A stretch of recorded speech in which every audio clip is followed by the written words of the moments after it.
Hey guys, I don't know if it's recording. It's been a long time. I've been through a lot. I changed into an apartment. I lost everything. My cat is doing better.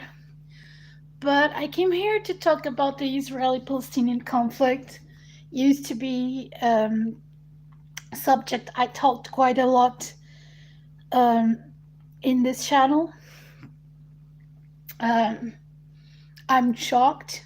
Um, I stopped my activism for a while because I was shocked about some things I saw on our side of the debate and also on the other side, but I was more shocked for some things I saw in the summer, and I stopped my activism for a while.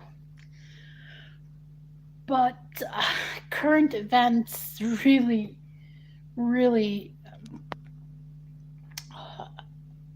I have no words for it. There's a huge amount of propaganda going on, and as always, misinformation, revisionism, all based on anti-Semitism. The problem with this conflict, it's not that people care about Palestinians. It's not even that people care about Israelis. The thing is, people tend to, in this conflict, they're not care. Many people that get involved, and I'll say it happens on both sides, but mostly on the Palestinian side. They just scream "Free Palestine" because they hate Jews more than they hate Muslims. A lot of people that get involved in this conflict do it out of hate rather than concern for Palestinians or for Israelis. It's really disturbing. Like, you have Uyghurs being genocided. You have Pakistan and India, the bloodiest partition ever. You have so many things, and I'm a content moderator for a video platform. I see mutilations, I see executions, I see the worst of the worst, and I see Hamas videos that you'll never see because we take them off social media so that people don't get traumatized. I see a lot of content that people have no idea. And it's like, I've been involved in this conflict and this activism for years, and I saw quite a lot of things. There's Paul Watch that shows a lot of the anti-Semitism and propaganda in some Arab news and some mostly Palestinian media, and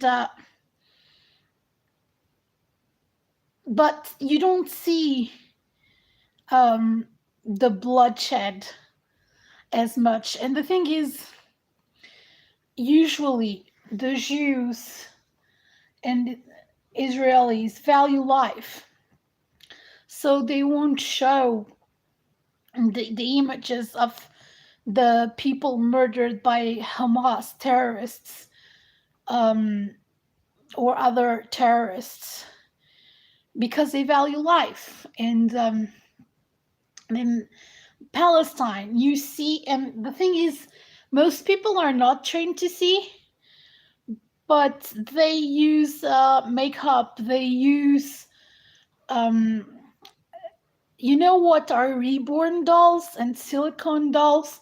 That's why, for instance, you go into an hospital with a deep wound.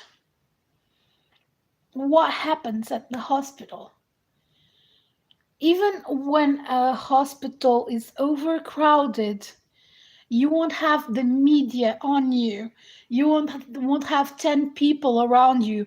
You'll just have the people that are injured, and they won't bandage you without cleaning you properly, sterilizing everything. Like there are lots of red flags that people, just because they hate Israelis and Jews so much, don't see. Try to look at their dead bodies. Their dead bodies, of course, they will use. There are dead people, and of course, there will be shots of dead people. But they use images from other conflicts.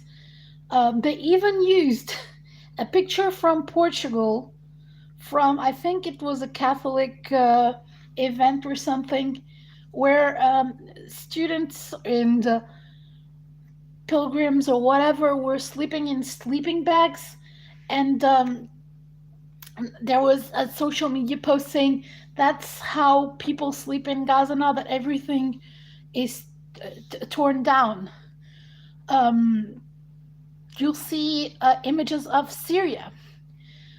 They'll take pictures from social media of cute little children and say, oh, this child was deceased, was martyred.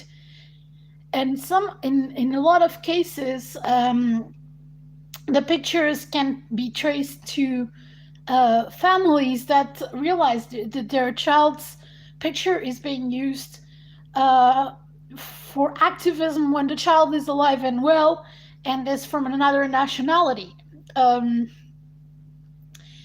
Try to notice, for instance, you see that all the children are covered in dust and rubble.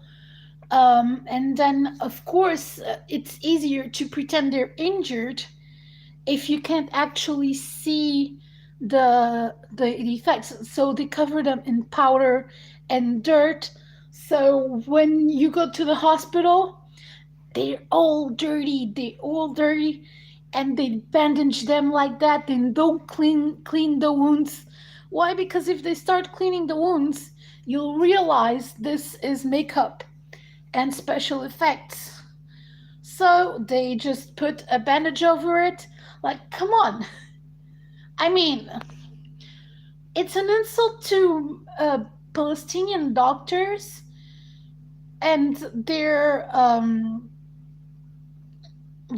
capacities and hygiene and work ethics to assume they don't know how to properly clean up and sanitize a wound and take care of children. You put dead children next to dead children in the same bed while you're taking care of them. No, if someone is dead, you'll take them to another place just to avoid contamination. It's just like, how are people so dumb to fall for that propaganda?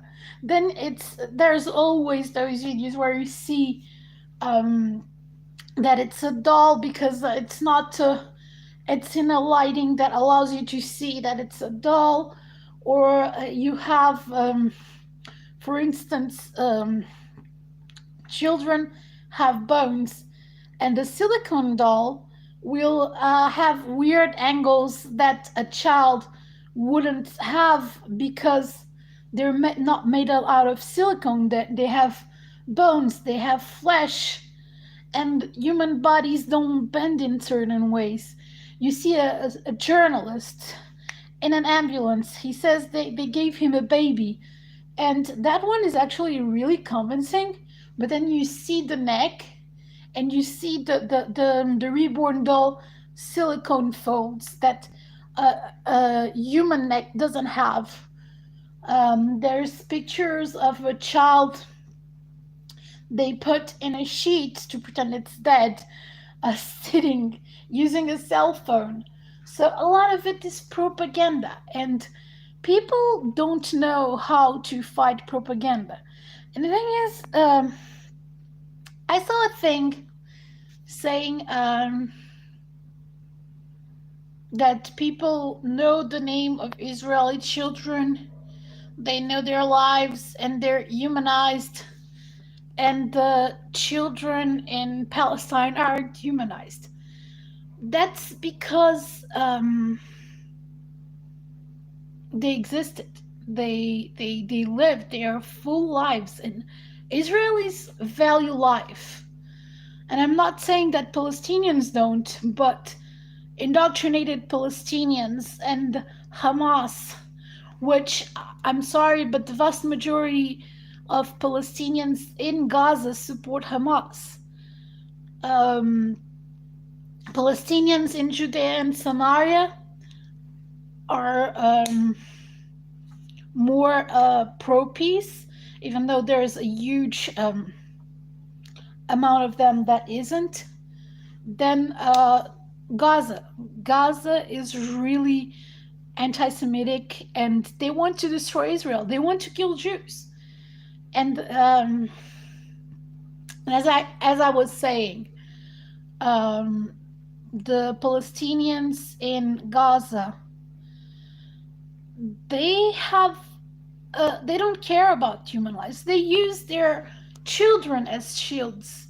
They put rockets and bombs and weaponry in hospitals, in schools, in health centers, in nursing homes, because they know Israelis value life, and they won't attack those targets. So they use those places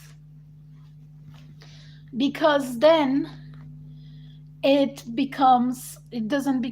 not just a military target, it also has civilians. They use their own civilians as shields.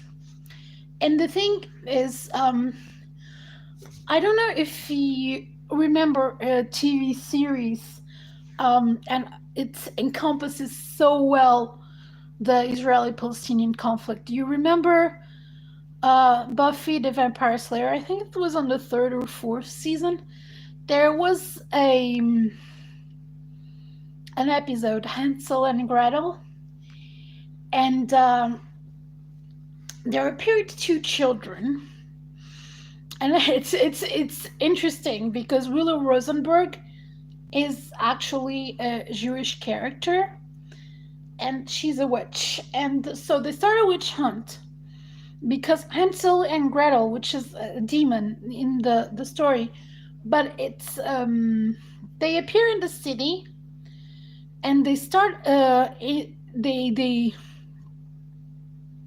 you have two children, they appear there, nobody knows anything about them, where they came from, where they lived, anything. They just know how they died.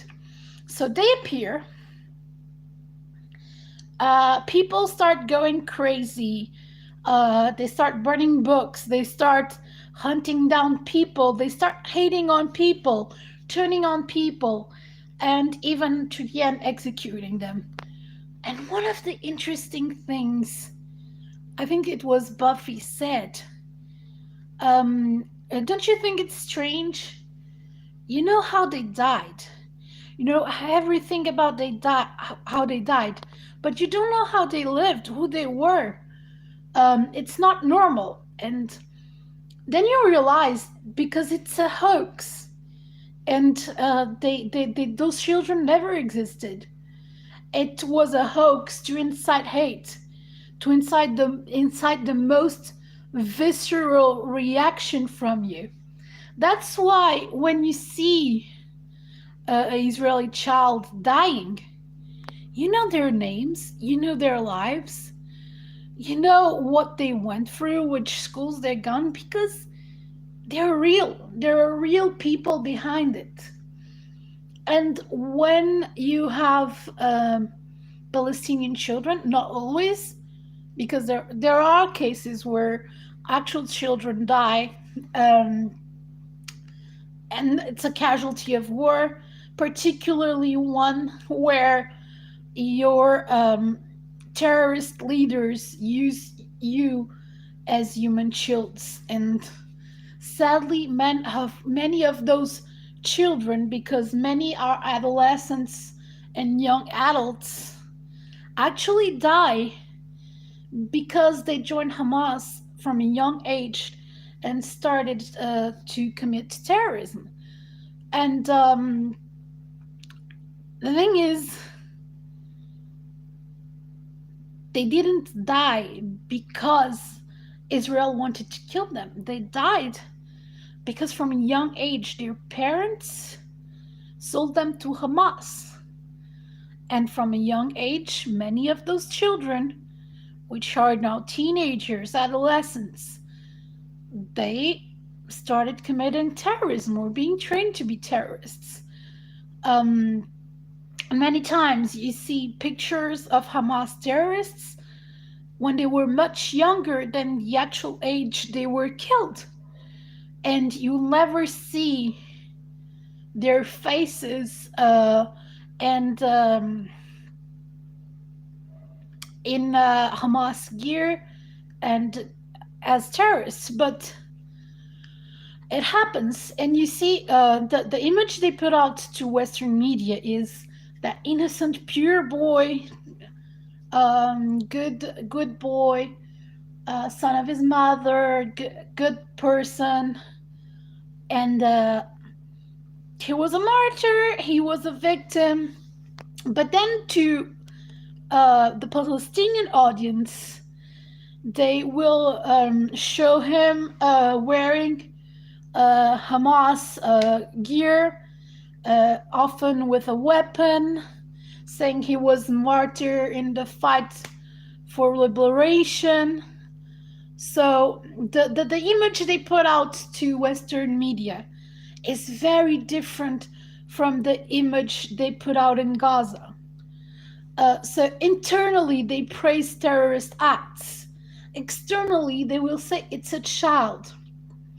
And so there are multiple layers to the lies and to the manipulation. Then you have those children. Some children are real, but you also have the fake children. So the reason you don't know anything about those children is because even the children that do exist, they didn't die, they're alive, but they're just used for propaganda. So it doesn't interest you that you get to know their name. They're just faces with rubble, barely recognizable, with makeup, wounds, because they're crisis actors in many cases. And sometimes, of course, there's real, but most of those times they're actually children that died because of Hamas rockets or PIG rockets that backfired. And but the West doesn't know that. Like the hospital, it was hit by Hamas rockets, but most of the Western media is still peddling that the idea that it was Israel that bombed the hospital. The convoy was hit by a bomb. They accused Israeli airstrike. When you see the bomb explodes from underneath the car, the truck, and Israel told civilians to leave south to save themselves, and Hamas told them not to go and forbade them to go. Why? Because they want human shields. I just don't understand how people can fall for it. And then you have the absurd number of deaths. Of course, when there is war, there's going to be casualties, particularly when you have terrorist groups using civilians as human shields, firing rockets from within civilian areas. Rockets backfire and kill their own citizens. It's inevitable, but the thing is, those numbers, they don't come from independent sources.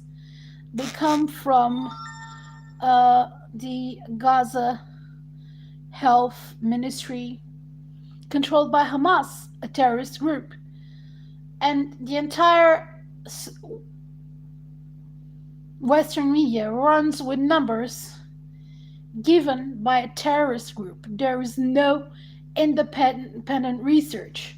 Just like Shirin Abu Akleh, they accused Israel, but why was the bullet withheld for so many days?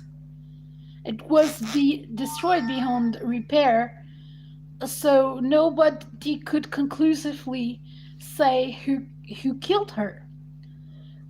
The evidence was tampered with. So, in my opinion, in that case, it wasn't Israel. If it was Israel, they would have shared evidence right away. They wouldn't have withheld it until they could destroy it or tamper with it so as to create reasonable doubt, which, in terms of an anti Semitic world, eventually turns into blaming Israel for it.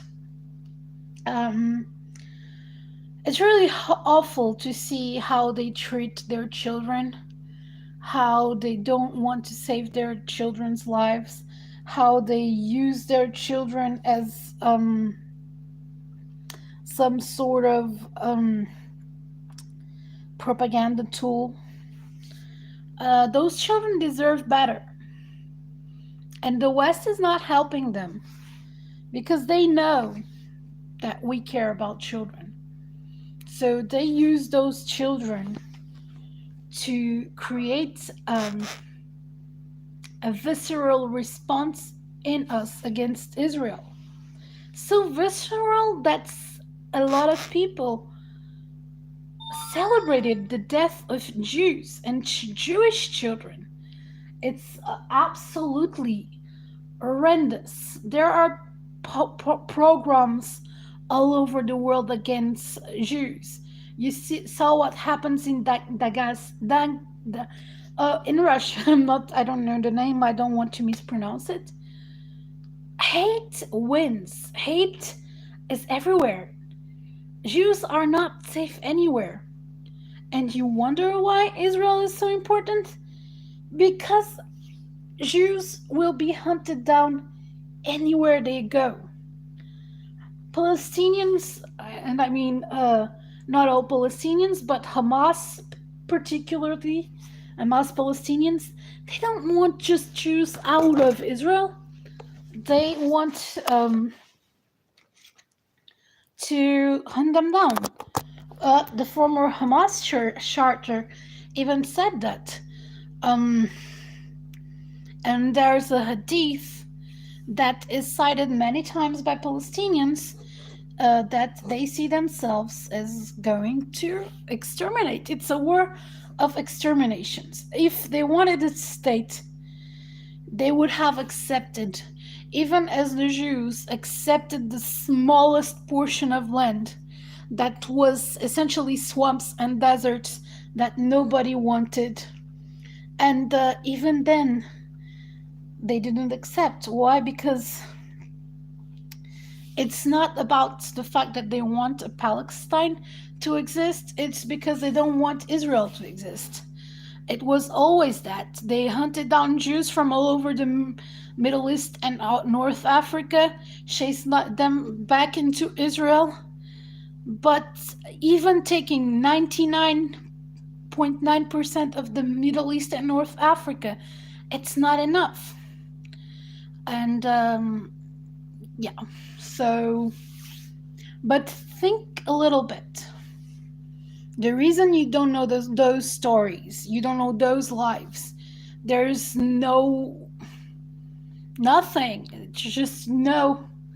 Those images are shock factor. They want to create a visceral reaction in you. And that's why you know everything about Malki Roth. You know her life, you know her death, because she's a real person. She lived and she died, victim of terrorism. And the terrorist that assassinated her is in Jordan, and they refuse to expatriate her. So, and the world excuses and justifies the murder of innocent Israelis just because of proportionality, and which is the topic of this video. But I don't know how people can justify so many deaths just because of, I don't know. But the thing is, you need to learn how to see past propaganda, because many, if all those deaths in Palestine were real, there would be no children left. And the population is growing and growing, and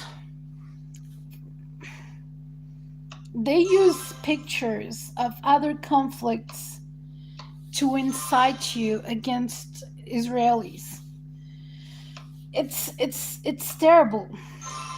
It's I have no words to describe, and people believe it, because when people hate, they don't look past things, and it's hard, but you need to know. Children, if you go to a hospital, a war hospital, as overcrowded as it is, they will not bandage the child without cleaning up her arm and her wounds first. The reason they don't clean the child, the reason they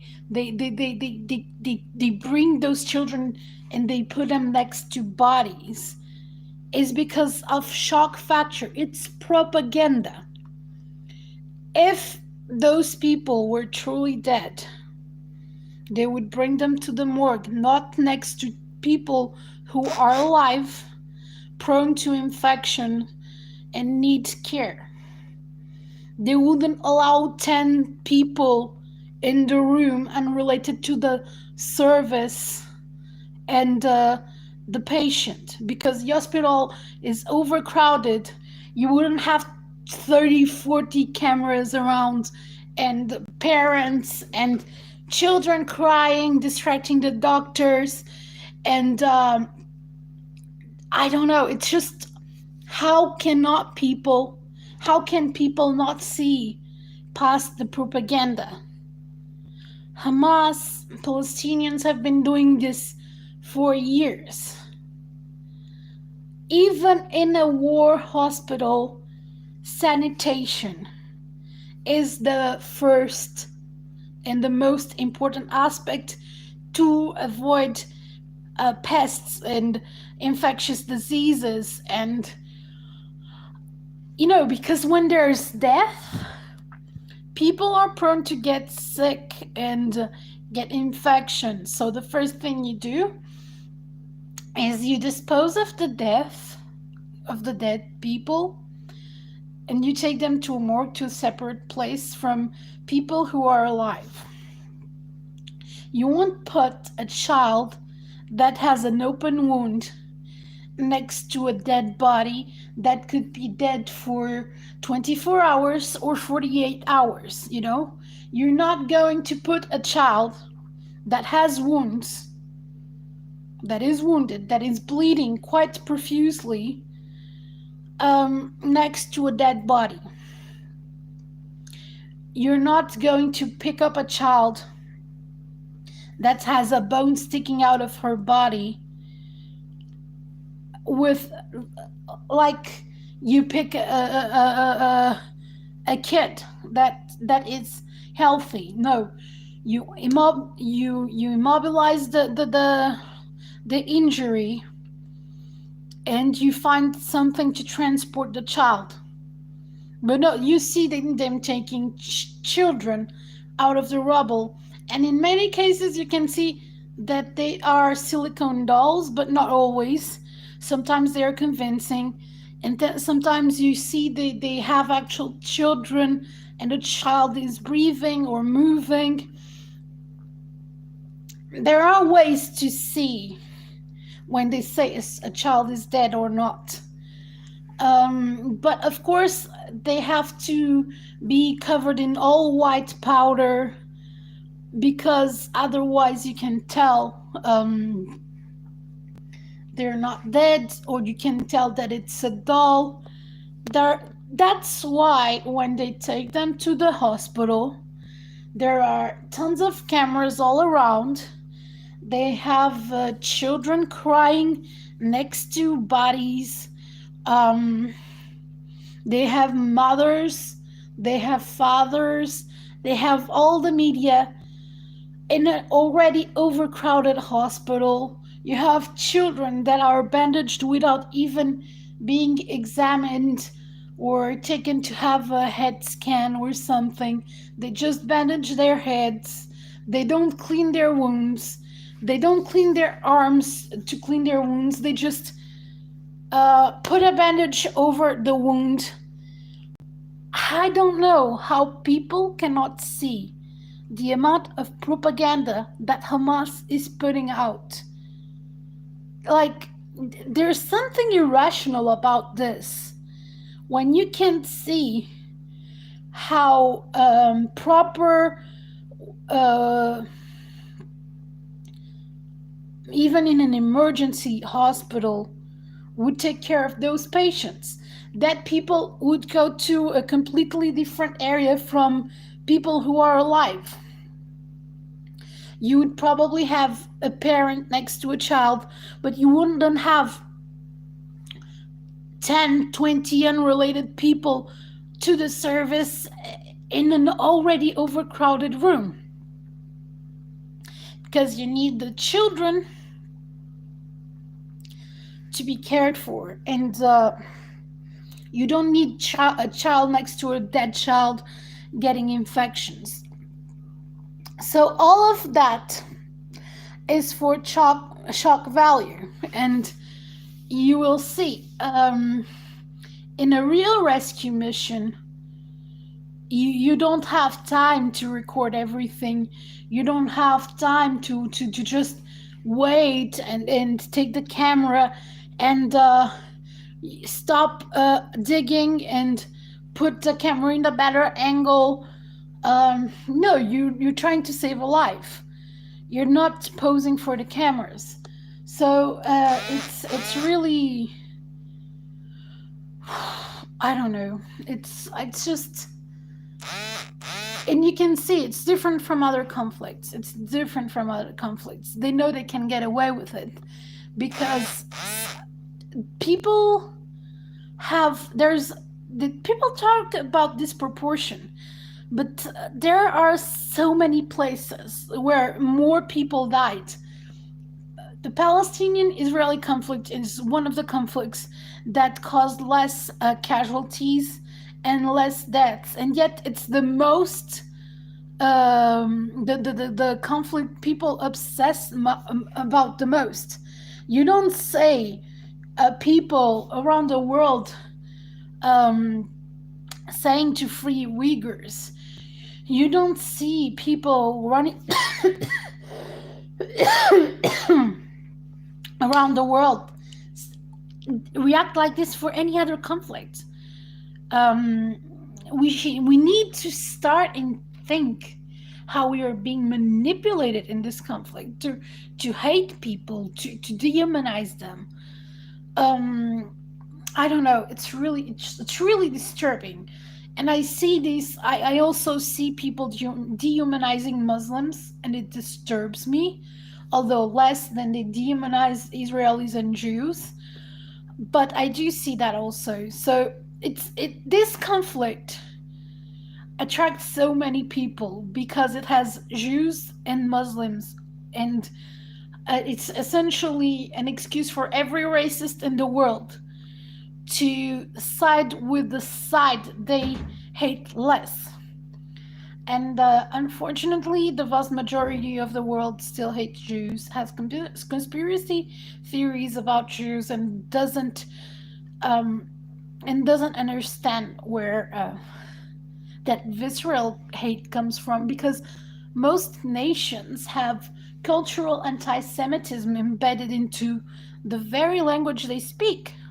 For instance, in Portuguese, we have words like fazer judiarias, which means taunting someone, torturing someone. There's a lot of words with negative connotation in most languages associated to Jews, and so it's hard for people to work past their anti-Semitism when their own culture is very anti-Semitic, and there are stereotypes and scapegoating that have been going on for so many centuries that people tend to side with terrorism, and not even questioning how it's logical to justify violence against a people. Like, it's not normal. It's not normal. You see all those people marching and attacking Jewish businesses, or businesses that deal with Israel.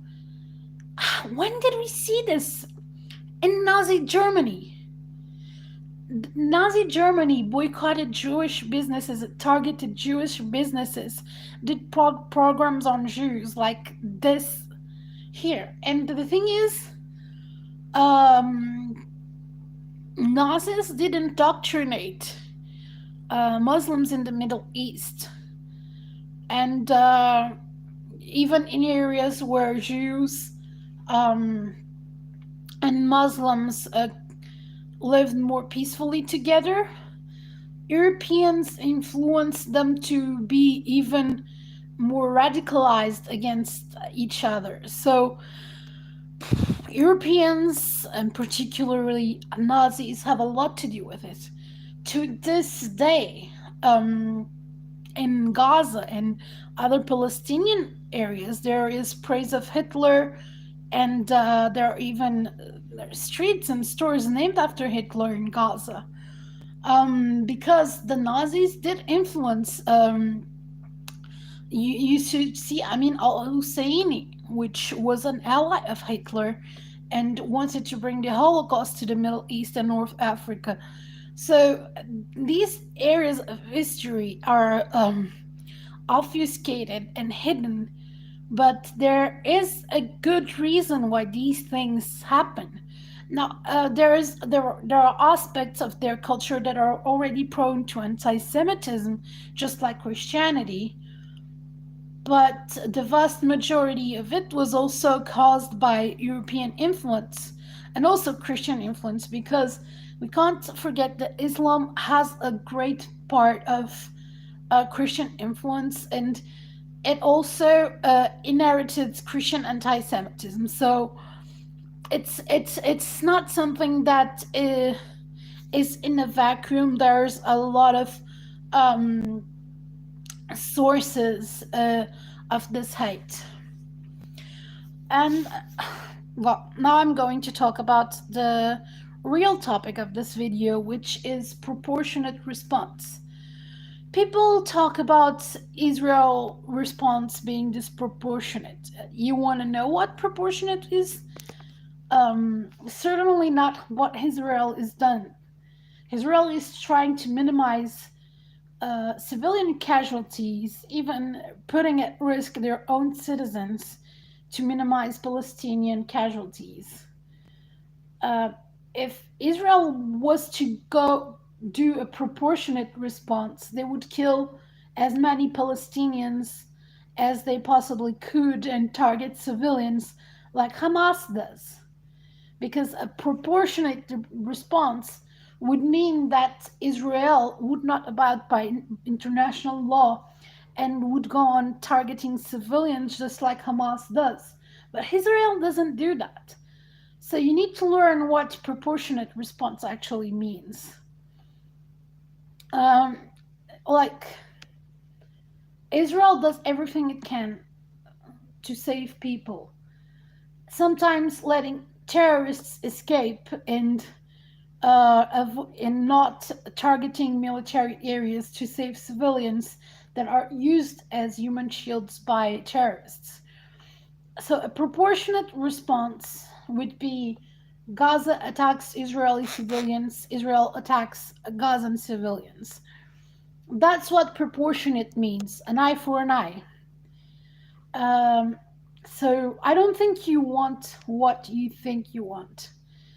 And it's really disturbing that when you think about the Israeli Palestinian conflict, you don't think it's a tragedy that so many people have to die. Your thing of proportionate means essentially that you think not enough Israelis have died. And it's disturbing, it's shocking, because in your minds, you want as many deaths as possible on the Israeli side. You don't want peace. You don't care about people. You just care about some messed up notion of self righteousness that you have. And I don't know.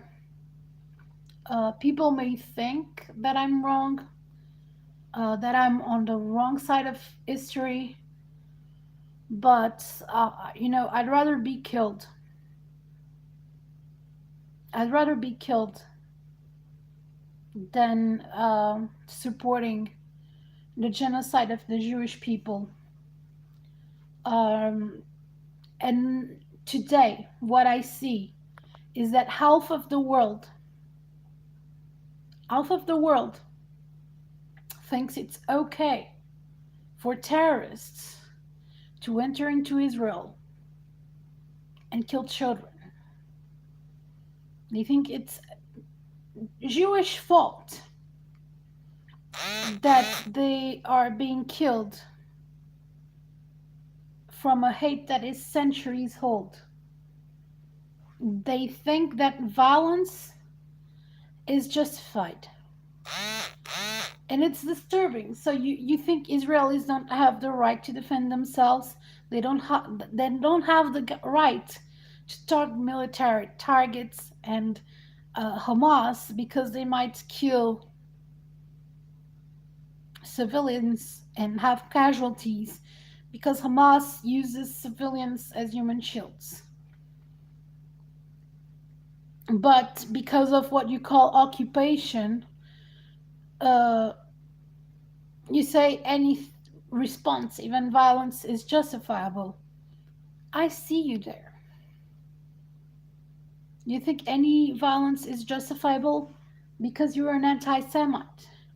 You don't really care about people. You don't really care about justice. And I'll tell you one thing, there is no occupation.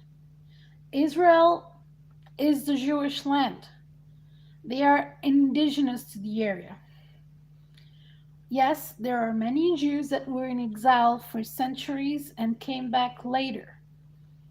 But the vast majority of what you call Palestinians nowadays isn't indigenous to the area either. They came after Israel was founded. Not after, well, some of them, most of them actually. They came after Jordan invaded Judea and Samaria and Egypt invaded Gaza. But the thing is, before the mandate, the area was mostly a desert. There was barely any people.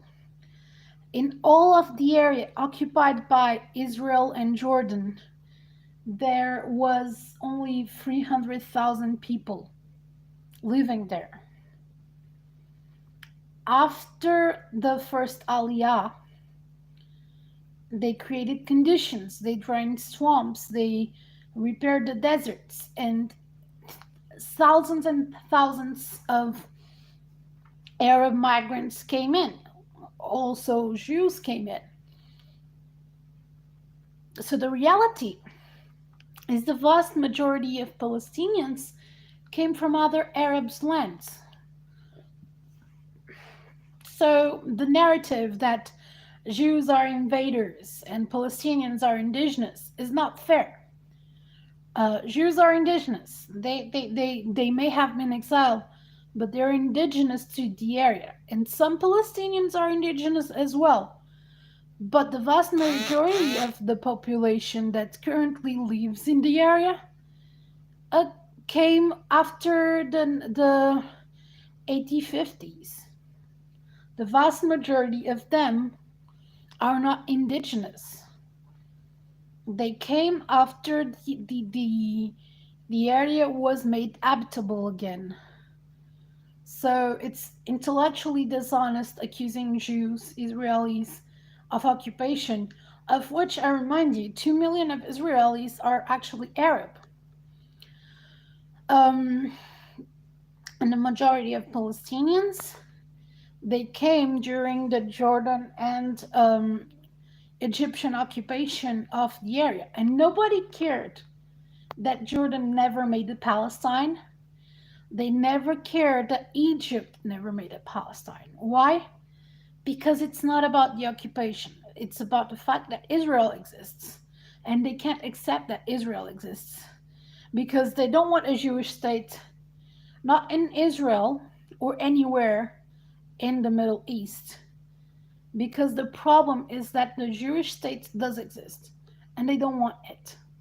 It's not that Palestine doesn't exist, because if they wanted a Palestine, they would have agreed to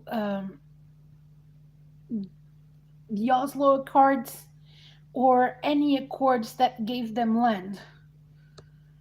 Even the most generous ones, they refused always, because it's not about Palestine. It's about the fact that Israel exists, and they don't want Israel to exist. And if you want any proof, you see how the world is going. They literally tried to kill Israelis on a plane. So if you want Israelis to leave the Middle East, and then when they leave the Middle East, you go and kill them, what does this say about the world? If you see Israelis in England, in the United States, you boycott their businesses, you attack them, forcing them to go back to Israel. So you don't want them in Israel. You don't want them in your countries. Where do you want them to go? Honestly, be honest. You know, you're no better than Nazis. At least the Nazis were honest that they hated Jews and wanted them dead. You pretend you're righteous, that you care about social justice, but the reality is that you're as bad as Nazis. Because if you don't want Israelis in Israel, you don't want them in your countries. Where do you want them? Answer me. Where do you want Israelis to go? If you don't want them in your countries, if you don't let them live, you BDS every single Jewish and Israeli business. If you don't let them live overseas, if you don't let them live in their own land, that's genocide.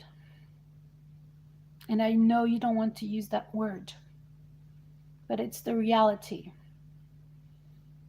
If there is a people you single out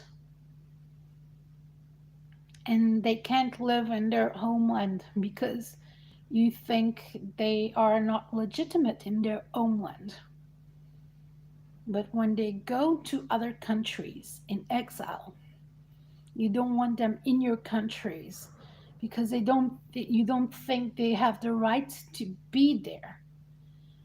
Where should Israelis go? Where should Jews go if you don't want them to have their own nation, but you also don't want them in your country? Be honest. Be honest. You're one step away from another Holocaust. One step. You're just too coward to admit that your hate has pushed you to a brink of genocide. But you think so highly of yourself that you think it's justice. And that's the biggest travesty in this world. And that's why the pro Palestinian cause is so dangerous, because it disguises hate as social justice. And people get so visceral about it that they forget that Jews are human beings.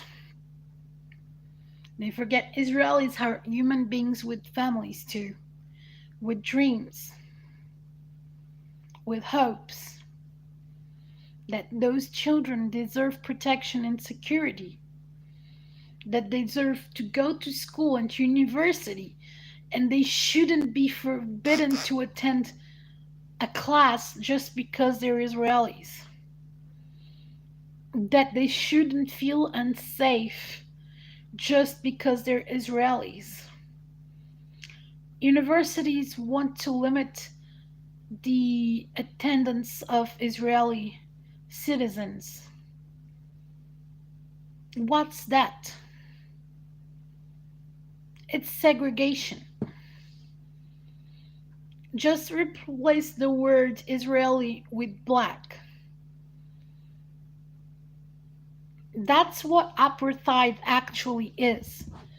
What the world is doing to Israelis and Jews is apartheid. They are calling for a boycott of everything, and yet they accuse Israelis and Jews of apartheid. There's no reason why Israelis shouldn't be able to have businesses outside their country. There's no reason why an Israeli that leaves Israel should be boycotted just because he was born in Israel. Um, the reason you do all this is not because you care about Palestinians. In fact, let me tell you, what you are doing is actually pushing Palestinians into terrorism, because a lot of Israeli businesses create opportunities for Palestinians not to live in poverty and not fall prey to Hamas or PIG or Palestinian Islamic Jihad. Because a lot of times terrorism pays more than the jobs they would get anywhere else, except when working for Israelis and with Israelis. A lot of those settlements employ Palestinians. And that's a good thing, because we need Palestinians and Israelis to see each other as humans and not as enemies. And what those settlements create is they create job opportunities for Palestinians. They can give a better life to their families, their children can study, and also, most importantly, it creates a relationship between Jews and Arabs and Muslims, and it allows them to see each other as human. And those settlements creating jobs for the Palestinians avoid their children to grow up and join terrorist groups. They can study, they can have dreams, but most importantly, each side gets to know the other, and they won't treat them as enemies anymore. And that's why Israeli businesses are so good, because they don't just give opportunities to Israelis, they also create opportunities for Palestinians. A good Israeli economy is good for both Palestinians and Israelis. The reason why BDS wants you to boycott Israel is because they know that an impoverished Israel means an impoverished Palestine. And an impoverished Palestine will push more Palestinians into the hands of terrorists. Those human rights groups you pay money to are fronts for terrorist groups like Hamas. That's why they push BDS, because they don't want to empower their people. They want their people to be in their hands. And a lot of those groups are controlled by European and American extremists who hate Israelis and Jews. That's the reality of it. That's why NGOs are so involved with it. A lot of those corrupt NGOs that are collaborating with terrorist groups worldwide. It's no accident that you see that the nations with the most crimes against humanity are all siding with Palestine because they don't care about justice. These social justice movements don't care about justice. They're a front. And Israelis deserve to live, and they deserve to have their home, and they deserve to be able to travel anywhere in the world and feel safe. You shouldn't be targeted because of the place you were born in. You shouldn't be targeted for the blood you have in your veins. And you shouldn't be targeted because of your religion. You shouldn't be targeted because people believe you don't belong in the place you were born in. That's that's not human. I think most of the world lost its humanity when thinking and judging this conflict. Boycotting Israel is not helping Palestinians. It's actually harming them. All this slacktivism is actually harming both Palestinians and Israelis because of the hate spread by all of these Western media against Israelis. You have thousands and thousands of Israelis and Palestinians killing each other. Why? Because people are meddling in this conflict not because they care for one side or the other, but because they hate. And because they hate, they will never be able to help the side they support. That's why Palestinians are dying. Because all of you funding Hamas, because of all of you spreading Hamas propaganda and not doing anything to actually empower and educate the people. The EU funding textbooks that spread hate. This is not how you solve the conflict.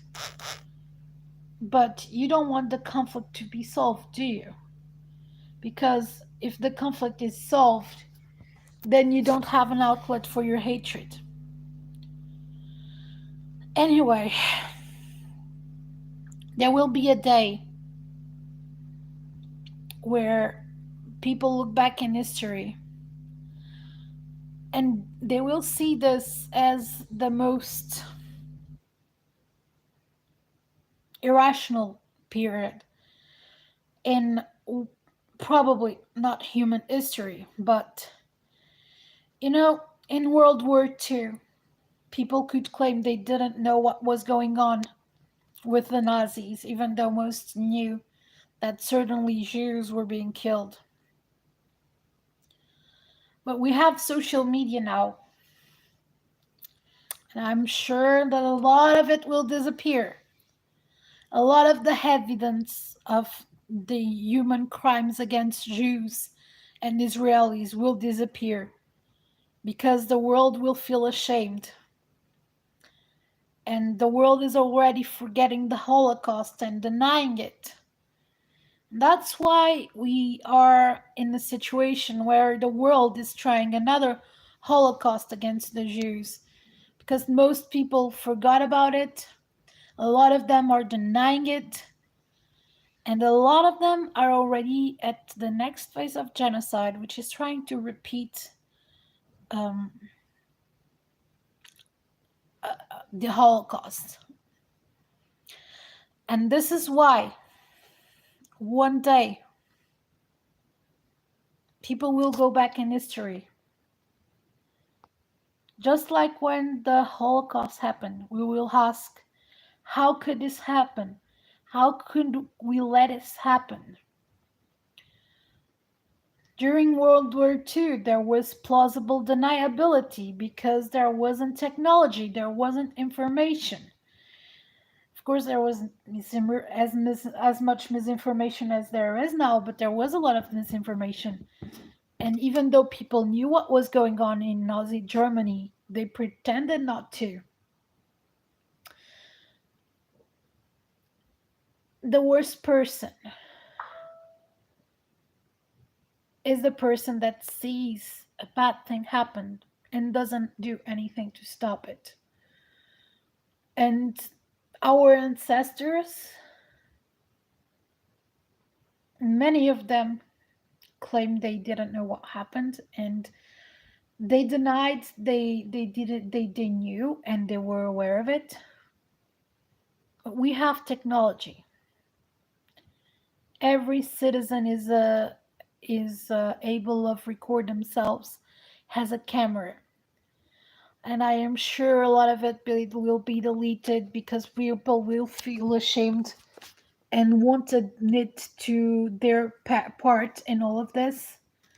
But someday we will know that people's hatred for Israel and Jews is wrong. And that day, I hope at least you have the decency to admit your mistakes and not pretend you didn't know, and not pretend that you didn't know the repercussions of your actions, of your hatred, and your incitement against Israelis. In World War II, as Nazis were exterminating, doing programs on Jews, many people ended up denying it, claiming they didn't know it was happening. But everyone knew. Why else would people help Jews like Steve Sozemet escape Germany? Everyone knew. But people sit idly by and watch bad things happen. And that's the worst kind of people. Someday, people will go back in history and they will judge you because you are masking yourself as heroes, self-righteous people.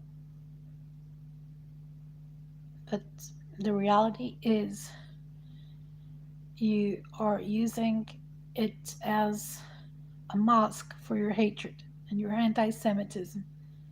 But someday the world will see. And that day, I hope you gain a conscience. And I hope that you realize how much blood is in your hands. Because every lie and every inciting word that you spread against Jews and Israelis, every single one of those words carries blood. The blood of those poor Israelis is on all of your hands that spread all this Palestinian Hamas propaganda. Because if you cared about people, you would do your research. And you wouldn't justify hate crimes. You wouldn't justify resistance, armed resistance. Targeting civilians is never okay. So that's it for today. And yeah, I'm sorry for the long monologue, but I needed to come here and talk about this. I haven't talked in a long time on YouTube, and well, anyway, I hope you're doing well.